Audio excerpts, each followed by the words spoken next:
Hello everyone, welcome to Educate 247. This is the fifth lecture on the revision MCQ series and the topic for today is local government. With this series, you will be able to revise all your basic concepts which is important in this topic. So let's begin. The first question is, local self-government can be explained as an exercise in. So the options are, is it federalism, is it democratic decentralization, is it direct democracy, or is it administrative delegation? So the answer to this question is democratic decentralization. So in this chapter, in this topic, local government, it has two parts. One is the Panchayati Raj System, one is the Panchayati Raj System, and the other is municipalities. Okay, so what does the Panchayati Raj System aim at? It aims to build democracy at grassroots level. So it aims to build democracy at grassroots level. Also, it aims to transfer a representative democracy into a participatory democracy. So if they ask you what does Panchayati Raj imply to, it aims to build a democracy at grassroots level and also participatory democracy. What is participatory democracy? The participation of all the people at the grassroots level, at the lowest level. So it aims to create panchayats at three levels, that is the village level, intermediate level, district level, with Gram Sabha being a permanent body.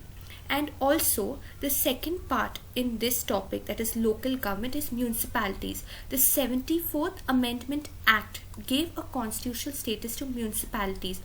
And what does municipality imply? It signifies governance of an urban area by the people through elected representatives. So you got to know like what is the aim of the Panchayati Raj system and the municipalities, and these two, that is the 73rd and the 74th Amendment Act, it gave constitutional status to the Panchayati Raj system and the municipalities, and it added new schedules which we will see in the further questions.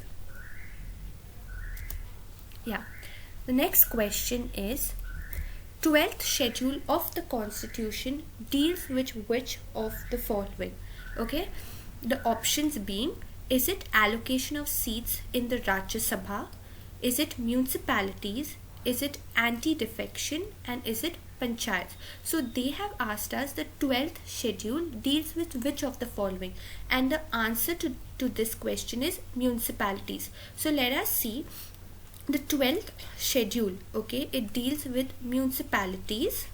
So it deals with municipalities, and it has included articles 243p to 243zg. And this municipalities, this 12th schedule, it has 18 items.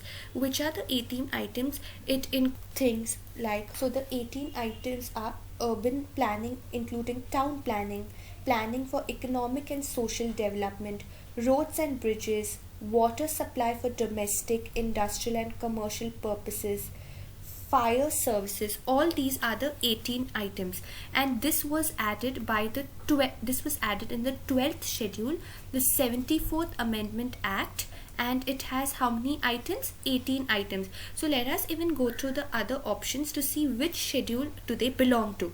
Allocation of seats in the Rajya Sabha, this is provided in schedule 4, 4th schedule. Okay, municipalities, as I told you, is 12th schedule. Anti-defection law is in the 10th schedule. This is also one of the most important schedules. And panchayats is in the 11th schedule. So I have given you all both the options. You don't get confused between municipalities and panchayats. Why? Because panchayats is 11th and the municipalities is dealt under the 7th schedule. Okay, this is one of the most important act, and which provided that the governance to the people elected in the various municipalities. And there are how many type of municipalities? There are 3 types of municipalities. Which are they? They are the Nagar Panchayat. They are the Nagar Panchayat, Municipal Corporation,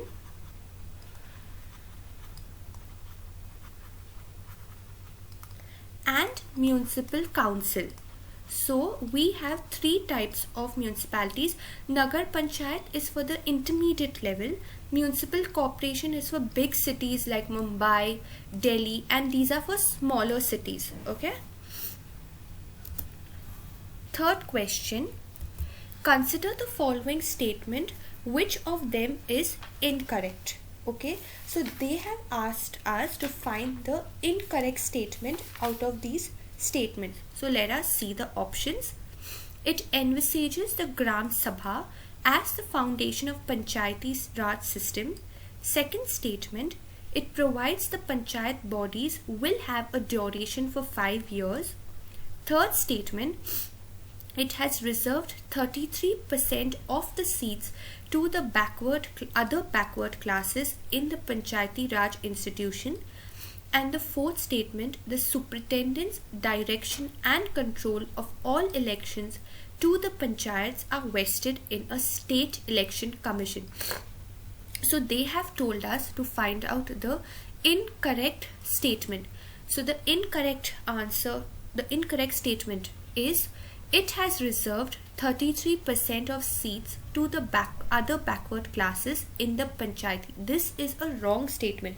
So the 73rd Constitutional Amendment Act, okay, the 73rd Amendment Act, it provided that there shall be reservation for the SCs and STs in the panchayat in accordance to their population, proportion of population. So SC and ST in according to the proportion of population. Also, this act provided that not less than 1/3 of the seats, okay, shall be reserved for women. So they said that for SCs and STs in accordance to the proportion of the population, for women it is not less than 1/3, and it says that the legislature of a state to make provision for reservation of seats in a panchayat or office of a chairman at any level in the backward class. So for the other backward class, they have not given a certain amount of percentage. They only stated that the state legislature may make provisions for the reservation of the other backward class. They have specifically mentioned for women is 1/3 and for SC and STs in accordance to the population. And let's also go through the options in this thing so we get to know a view about them. It envisages the Gram Sabha as the foundation. So the Gram Sabha is the foundation and it is a permanent body. And what does the Gram Sabha consist of?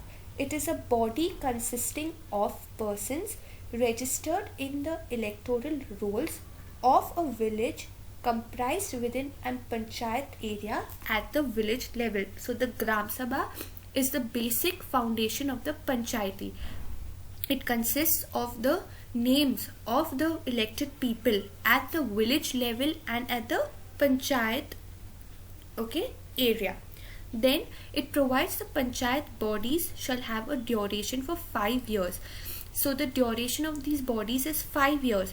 And suppose the panchayat body is dissolved, they will have the remaining tenure is only for how much time is left. So if a newly elected body comes, they will not have the entire tenure, but it will only be for the remaining period of time. So a panchayat constituted after premature dissolution does not enjoy full period of 5 years, but it remains in office only for the remainder period.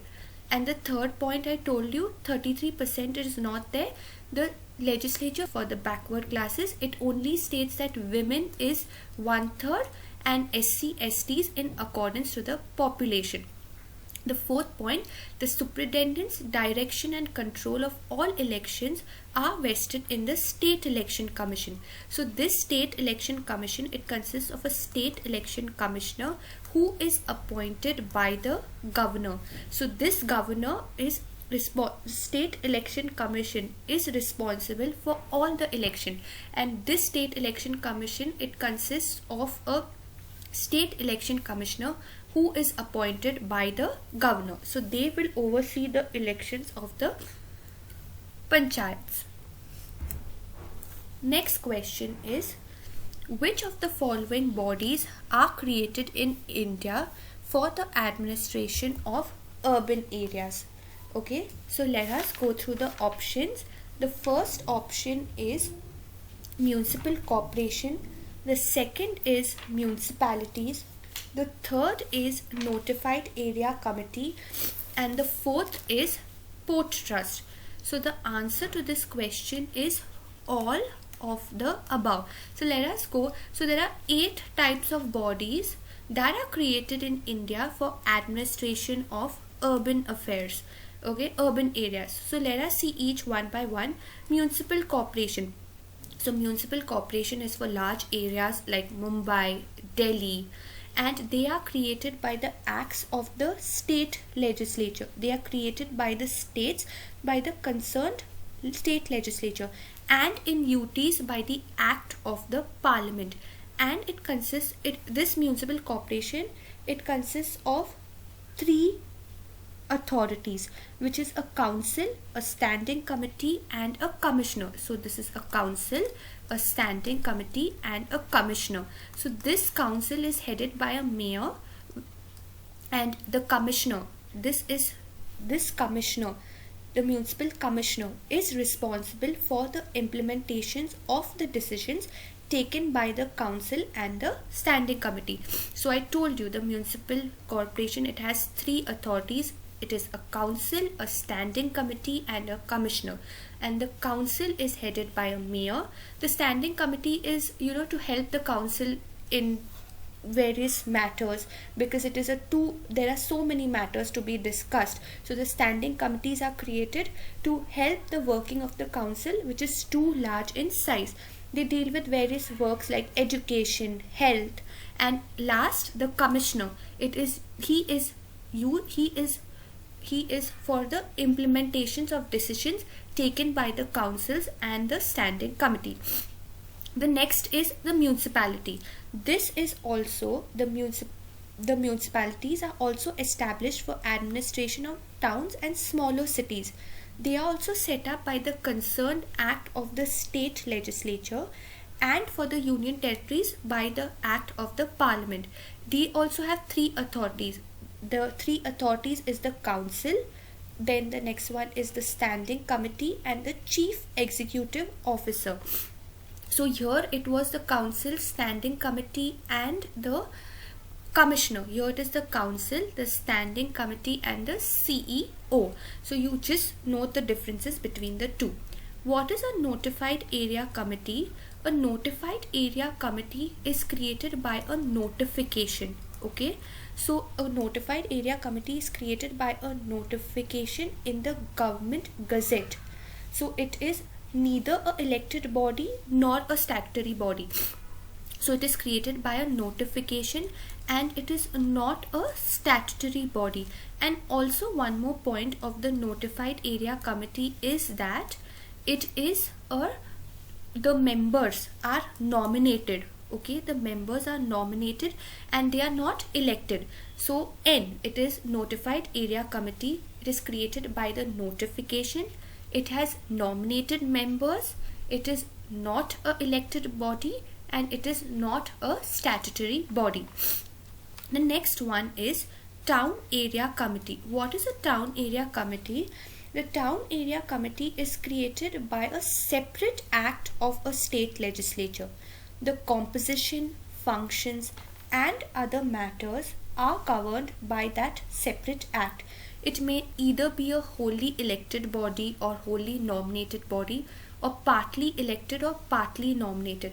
Whereas you saw in the previous notified area committee, it is a wholly nominated body. Town area committee, it can be partly elected, partly nominated, wholly elected, wholly nominated, and they are created by a separate act of the state legislature, and this act deals with all the matters regarding the appointment, staff, etc. Okay.